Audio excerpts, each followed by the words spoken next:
my thoughts on the sensory sessions or like the sense or the home equipments which they can use actually.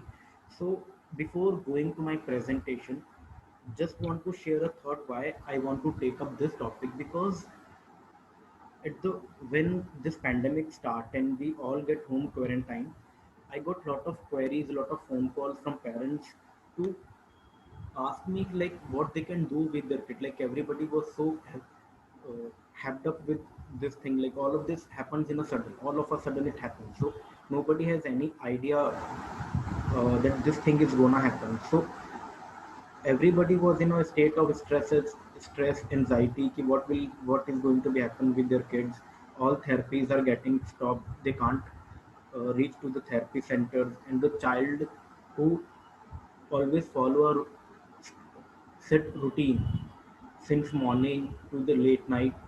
Now they're all at home. How they can, how the parent can engage their child in their home. So from there, I got to think about this topic. Ki what as a parent I can do with my kid to make them engage, to take care of their sensory needs, fine motor needs, to gross motor skills, to develop their gross motor skills, cognitive abilities. So from there, uh, I thought to make it as a presentation or as a webinar, which NDC HRC given me a platform to share it with all the parents. So first, I would like to say thanks to them, and let's start with the presentation.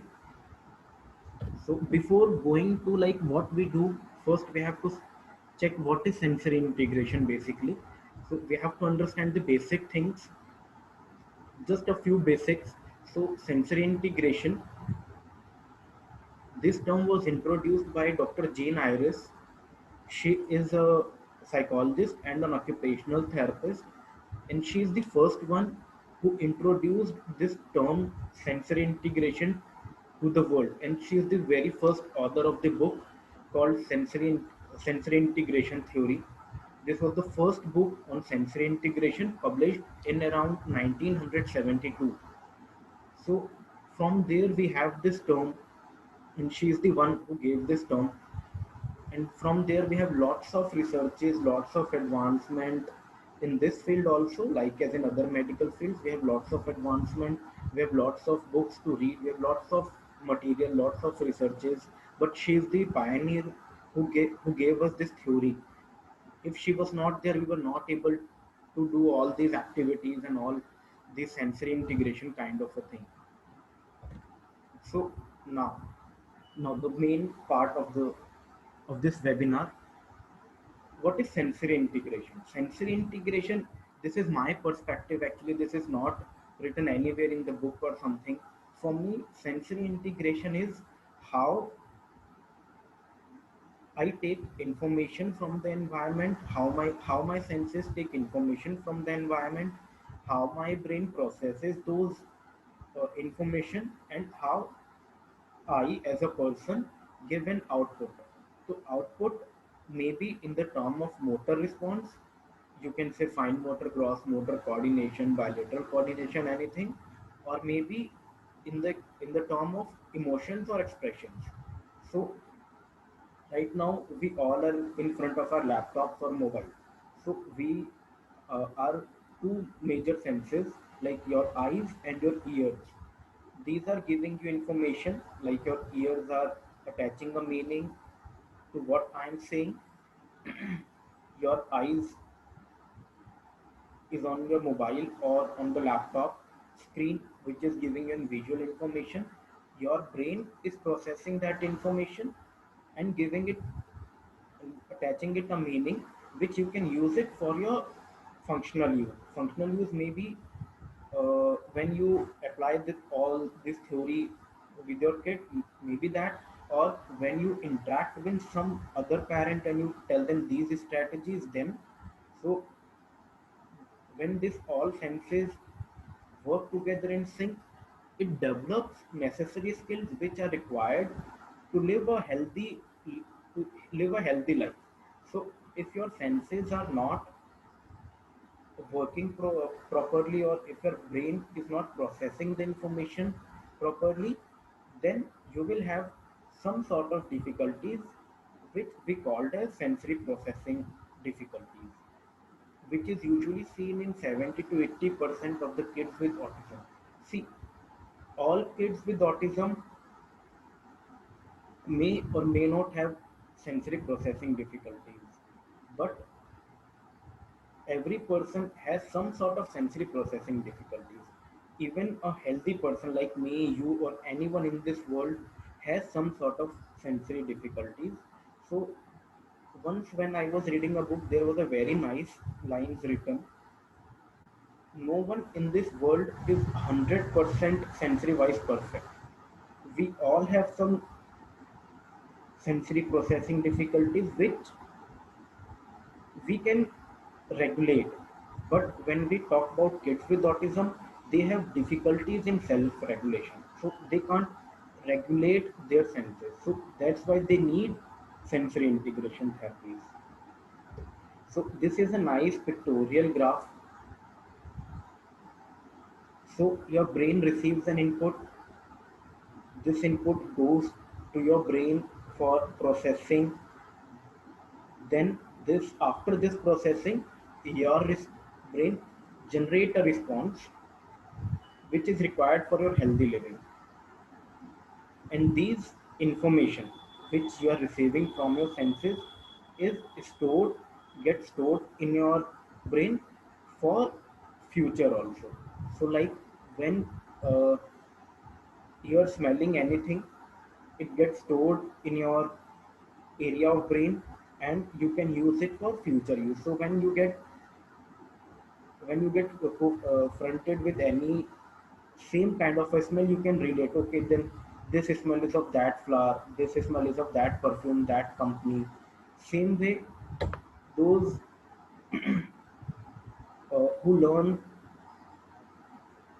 who are learning maybe like dancing or gymnastic, so these motor movements are learned through your vestibular and proprioceptive. We will discuss these two terms in the later slides. So these movements get stored in your brain respective areas, and you can process the same movements when it will be needed, maybe in the same while doing your aerobics or gymnastic, or maybe some other areas also. So if you learn something, if your brain learns something, it will be replicated when you need it. So this is one of our fantastic, you can say, phenomena of our brain. So what are sensory systems? Basically, we have five senses, which, as we all know, first one is your visual. So your visual systems is your eyes are respond. Your eyes is your visual system. Basically, it gives meaning to what you see. So basically, when we talk about visual, we divide it into two. One is your visual sensory, and one is your visual processing. Visual processing is all about what you are seeing and perceiving, like space perception, depth perception, height perception. And when we talk about autism and the visual sensory needs, it is about your child is hyper responsive to the visual things, visual stimuli basically, or under responsive. So the child shows the behaviors like squinting of eyes, flapping of hands, watching lights, switching on off the things. So these are the behaviors attached if there is any modulation in the visual sense. Next is your olfactory. Olfactory is your smell. So basically, when your olfactory sense is not able to work properly, then the kid will not get the sense of smell. So they're not able to locate from where the smell is coming, whether it is a good smell or foul smell. They're not able to differentiate. Next one is your auditory. Auditory is your ear organ. For your auditory sense is ear. So in ear we also have two things: auditory sensitivity your auditory, yes, auditory sensitivity, and second one is your auditory processing. So auditory sensitivity we divide it into two: auditory hypersensitive, for those kids who cover their eyes, who cover their ears when there is sound from car honking, horns, mixer grinder, pressure cooker, and under responsive when a kid is not able to like locate the sound from where the sound is coming. Is there any change in the noise? So when then we say it is an undermodulated or auditory system. Next is gustatory. Gustatory is your sense of taste. So in clinical practice, we see that a child is not eating certain texture or certain foods, basically foods or foods. It may be because they are not able to resemble the taste, or they're not able to identify the taste. Next is tactile. Tactile is basically your touch. So we have receivers for tactile information on all our body. So most of the thing from the day one when a child is born, he he starts learning with the tactile sense, and this is the first sense which develops into the fetus. When a child is in fetus, this is the first sense to be developed. So when we talk about sensory integration therapy, we work on three senses: tactile, vestibular, and proprioceptive. These are the major components of sensory integration therapies on which any OT, not even me, any of the OT in the world who works on sensory integration theory and with the principles, they work mostly on these three sensory areas. So, and these are called power senses. Tactile sense, this is your touch sense, and this sense give functions as protective sense and discriminatory sense. Protective sense in the manner like it alerts you for a danger. So when you touch a cup which is having hot tea, you always not hold it very tight. As you touch the cup, you just take your hand back. So this, so that fine touch or that superficial touch will tell you that, oh, this is very hot. I'll take my hand back.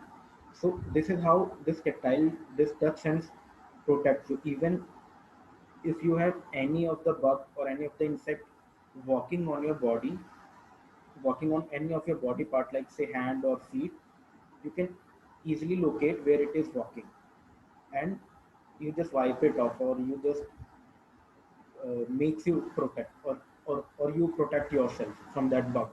So this tactile sense protects you. The another work of this tactile sense is discriminatory. Discriminatory means that if we blindfold you or you are not able to use your eyes, you can simply by touch, you can differentiate that what is this item looks like. You may not get the exact, you may or may not exact recognize that item, but you can get an idea what it is like. You can get to know about shape, hardness and softness, whether the object is smooth, scratchy, rough. These are the things which you can easily find out. You can find out whether that object is a pencil or a pen.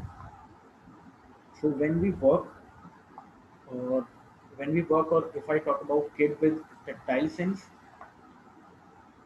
they they can show us both the sides of modulation. A child can be over responsive. So when a child is over responsive, they have difficulty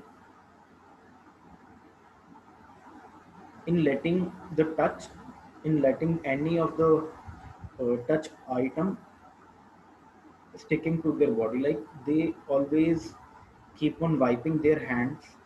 They will not touch sand. They will avoid messy play. They have difficulty with like hair cutting, nail cutting. these kind of things. Or this tactile sense also affect your feeding skills or eating habits. So if a child is having difficulty with the tactile sense, they will not eat most of the items. They will avoid eating things. Next is your vestibular sense. So vestibular sense, the apparatus for it is in your ear, and it will contribute to your balance and orientation.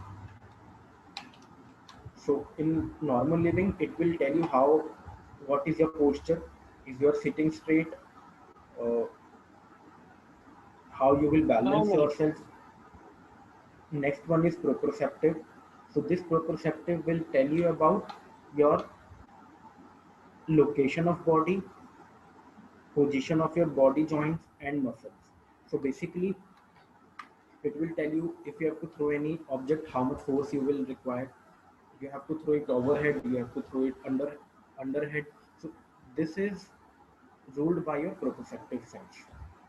So this I think I have talked in between sensory over responsiveness. When your brain responds too soon or too much for any of the sensory stimuli, it gives you an exaggerated response for any of the sensory stimuli, then we call it as over responsive. Hi, hi, hi.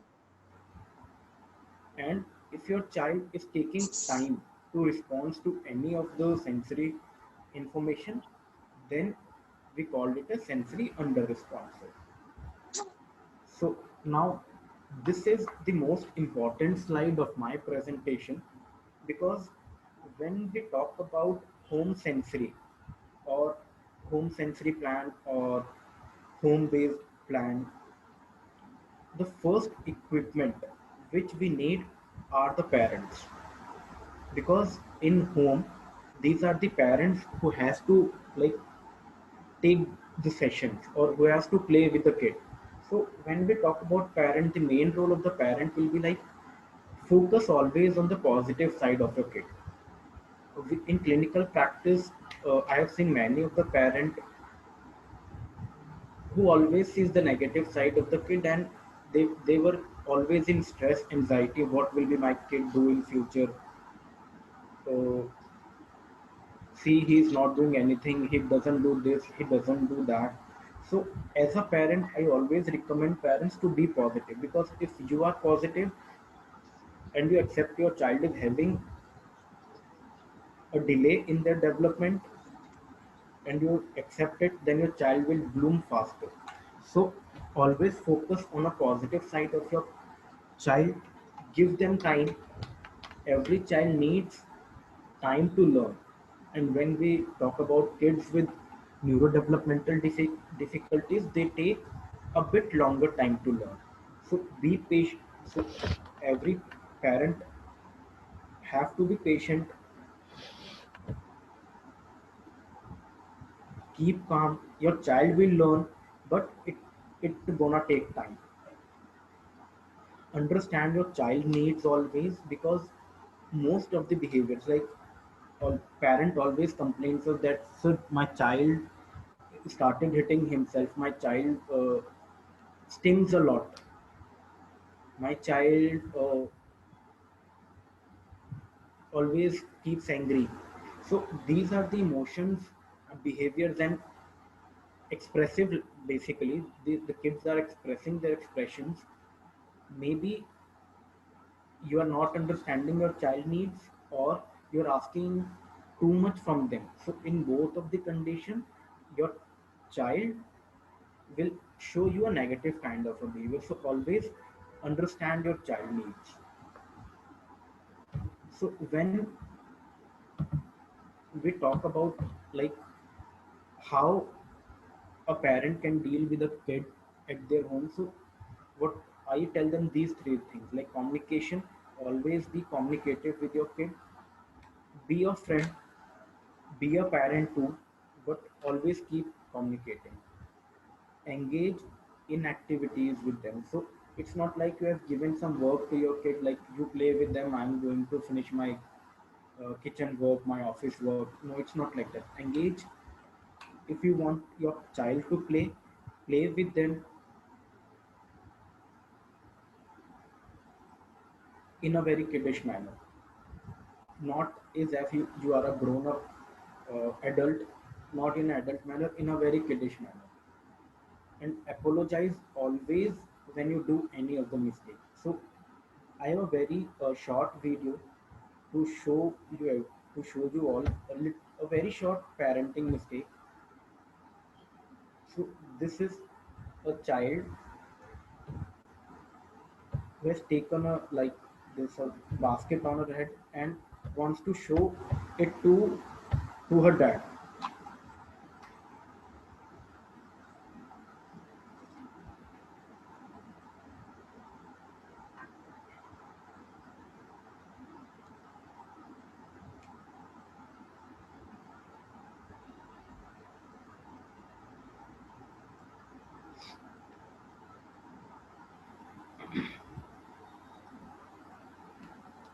So now she has reached to her father, and the father is busy in doing office work. He didn't even had a single like 10 seconds to just give a eye contact to her baby and then see the response of the kid. Now she will not even turning back.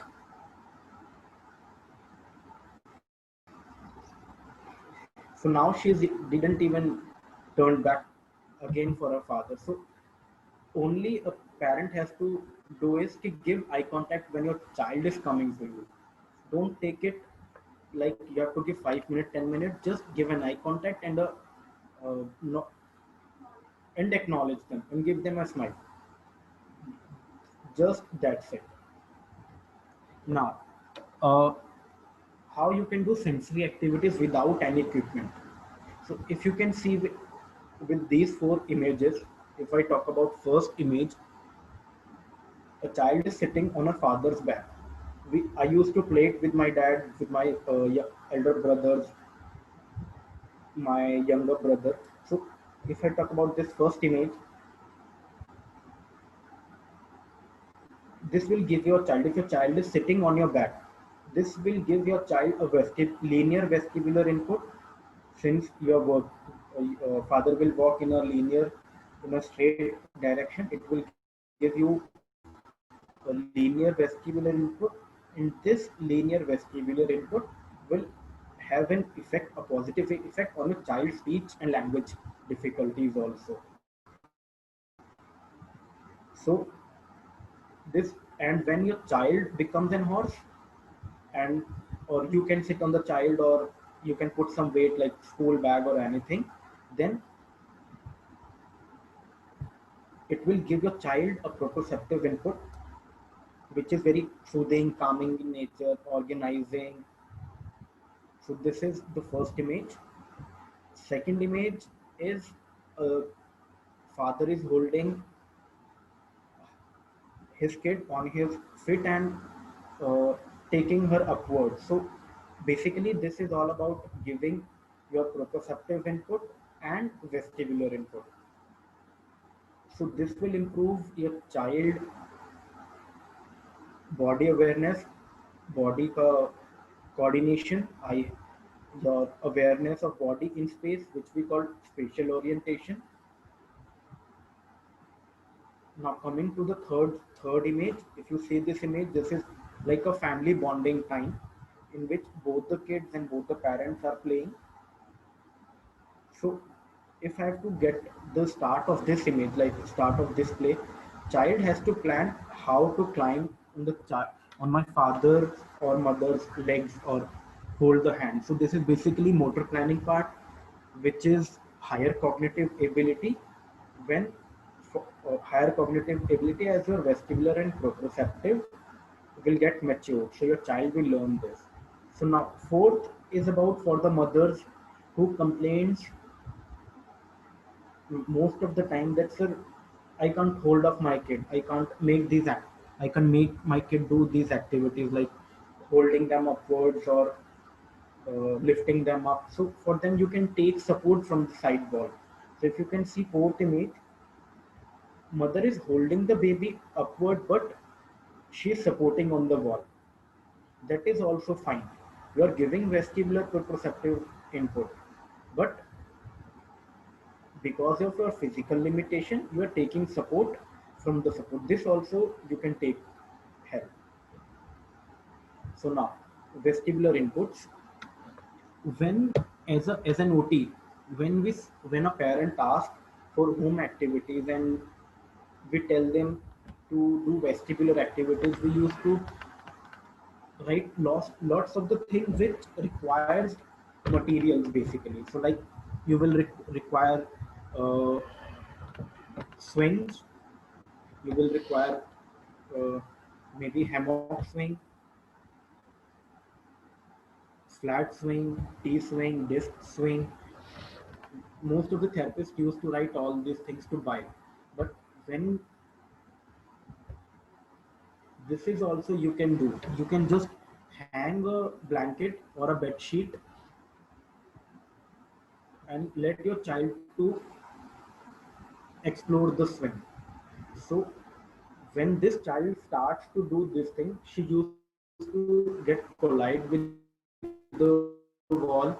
She used to hit the table, but after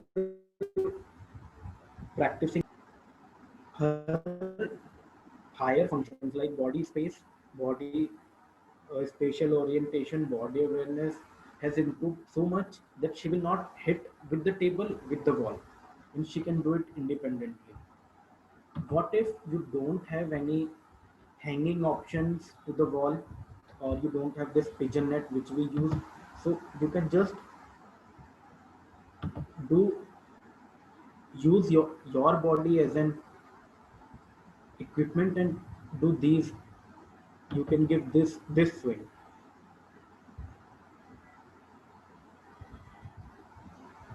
So this is the first kind of a swing when I'm holding a baby upside down. This is uh, giving them circulatory or हाँ rotatory vestibular input. क्या हाँ हाँ Just I have just taken her on my back, giving giving her rocking, or you can say angular vestibular input. And one thing which we all have to follow very strictly, that when you're playing doing any of the sensory activities, always keep talking to your kid. So right now I'm counting, or because in education department she is learning counting, that girl is learning counting. So we have collaborated with, like, I have joined OT and education and making her to count with me. So always keep talking with the kid. So, like when a child is having a healthy vestibular system, they have a good balance, good muscle tone, eye control, which is required in their school life when they have to copy something from the board, uh, when in playground when they have to play cricket, football, basketball, or any of the game which requires eye control.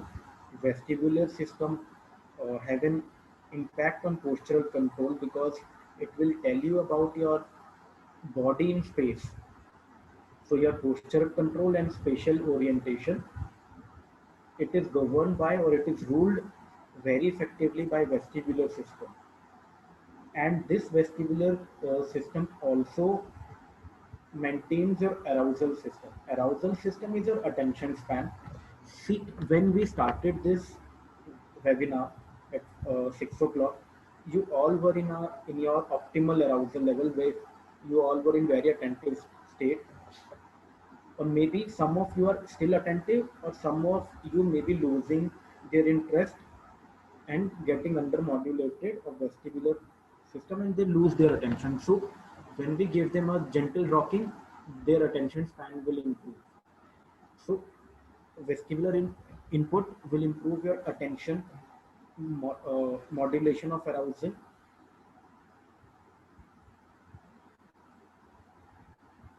And this vestibular, since it is connected with your auditory system, so when we work with auditory system, it will improve your language development also. So now tactile activities.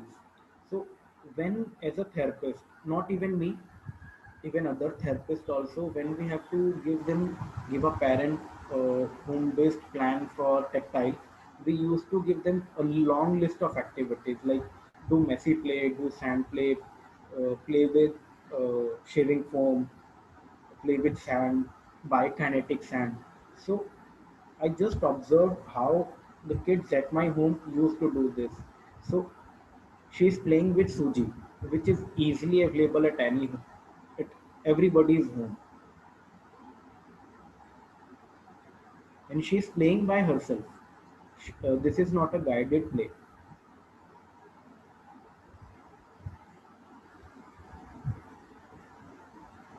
And this tactile input in future will improve their fine motor skills.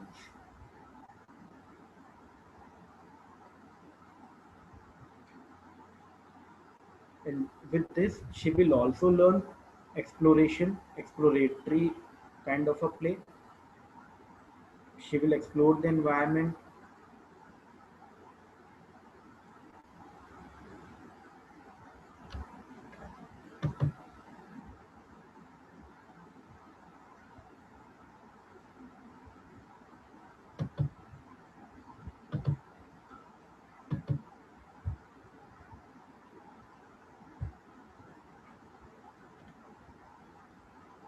So this is something which everybody even do, like anytime. Whatever you are eating, let them eat with hands.